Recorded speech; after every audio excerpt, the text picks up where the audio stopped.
अस्सलामु अलैकुम। Hey everyone, आप सब कैसे हैं? उम्मीद है कि अल्लाह ताला आपको सेहत, सुकून और बरकत दे। मैं हूं आपकी बहन, आपकी दोस्त समा नाज, और आप सभी की फरमाइश पर एक बार फिर हाजिर हूं एक नई सोच बदल देने वाली वीडियो के साथ। अगर मैं आपसे कहूं कि आज की तेज़ रफ्तार दुनिया में जो artificial intelligence, machine learning, robotics और डिजिटल कंट्रोल का दौर बढ़ रहा है, तकनीक तेज है लेकिन इंसान उससे भी ज्यादा गुमराह। क्या ये उसी दज्जाली फतने की झलक है जिसकी खबर हज़ारों साल पहले नबी ए पाक मोहम्मद सल्लल्लाहु अलैहि वसल्लम ने दी थी? क्या ये वही वक्त है जब इंसान अपनी ही बनाई हुई तकनीक से खुद डरने लगेगा? और क्या ये सब कुरान में बताए गए उन बड़े फितनों की तरफ पहला कदम है जिनमें दज्जाल, याजूज माजूज और आखिरी दौर की तारीख रातें शामिल हैं? फितने अक्सर आसमान से पहले उतरते दिखते हैं।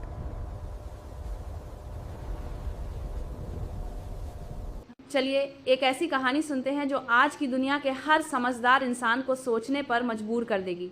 इस्लामी तालीमात के मुताबिक दज्जाल कोई मशीन नहीं, कोई सिस्टम नहीं और कोई रोबोट नहीं, बल्कि एक असली इंसान होगा, एक खतरनाक फतितना, एक झूठा मसीहा जो लोगों को गुमराह करने के लिए ऐसी ताकतें और ऐसे नज़ारे दिखाएगा जिन्हें देखकर बड़े बड़े दिमागत भी धोखा खा जाएंगे। दज्जाल कहता है, ये देखो जन्नत और जहन्नम जो मैंने बनाया है, मैं लेकिन ये भी हक है कि नबी मोहम्मद सल्लल्लाहु अलैहि वसल्लम ने फरमाया कि दज्जाल का फितना सिर्फ झूठे चमत्कारों का फतितना नहीं होगा, बल्कि वो लोगों के दिमागत, दिल और असलियत की सोच को बदलने वाला फतितना होगा। और आज दुनिया में जो आई का सिस्टम बन रहा है, जिस तरह ये इंसान की शक्ल, आवाज़, पहचान और पूरी हकीकत को बदल सकता है, कई लोग इसे दज्जाल के सिस्टम की झलक मान लेते हैं। हालांकि असल बात यह है कि एआई एक औजार है, लेकिन इसका गलत इस्तेमाल दज्जाली फितने जैसी गुमराही पैदा कर सकता है। आज झूठ उतना ही असली दिखता है जितना सच। नबी मोहम्मद सल्लल्लाहु अलैहि वसल्लम ने फरमाया कि दज्जाल लोगों को जन्नत और जहन्नम दिखाएगा, लेकिन असल जन्नत जहन्नम उलटे होंगे। और आज का AI, deep fake, virtual worlds, ये सब इंसान को झूठी हकीकत दिखाने की पहली मिसालें हैं जो बताती हैं कि इंसान की नज़र को धोखा देना अब कितना आसान हो चुका है। इसी तरह कुरान में याजूज माजूज का जिक्र आता है कि वो बड़ी ताकत, बड़ी तादाद और दुनिया में फैलकर फसाद मचाएंगे, और उनकी रफ्तार ऐसी होगी कि एक जगह से दूसरी जगह पहुंचने में कुछ भी वक्त नहीं लगेगा। एक ऐसी भीड़ जिसे कोई रोक नहीं सकता।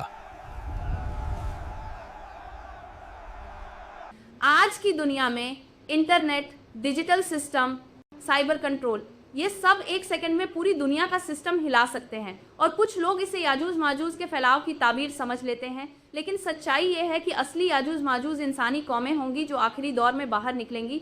लेकिन आज की टेक्नोलॉजी उनकी रफ्तार जैसी रफ्तार को समझने में हमारी मदद करती है।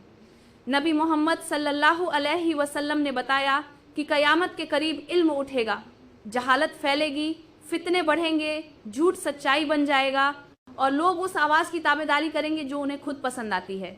क्या ये वही दौर नहीं जो social media, algorithm, digital control और झूठी खबरों से भरा पड़ा है? लेकिन यहाँ सबसे बड़ा सबक ये है कि न दज्जाल आई है, न आई दज्जाल, बल्कि दोनों का रिश्ता फफितने के लिहाज से है।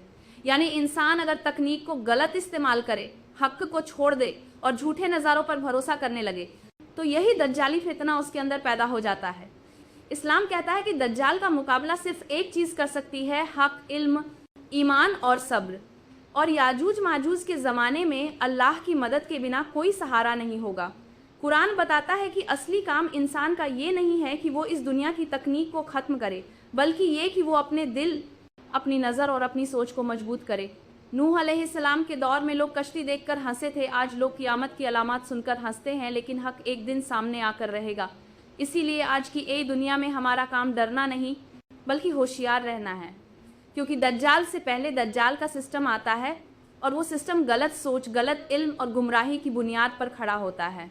अल्लाह ताला हमें हक पहचानने की, फतितनों से बचने की और क़यामत के बड़े इम्तिहानों में कामयाबी की तौफीक कर दे, आमीन। अंधेरा कितना भी हो, नूर तो रब का ही जीतता है। दोस्तों, आप सब मेरे भाई और बहन हैं। میری آپ سے گزارش ہے کہ میرا ساتھ دیتے رہیے تاکہ میں اسی طرح آپ کے لیے بہترین ویڈیو بناتی رہوں. اگر ویڈیو ذرا سی بھی اچھی لگی ہو تو لائک کیجئے اور اگر پسند نہ بھی آئی ہو تو کمنٹ میں کمی ضرور لکھیے.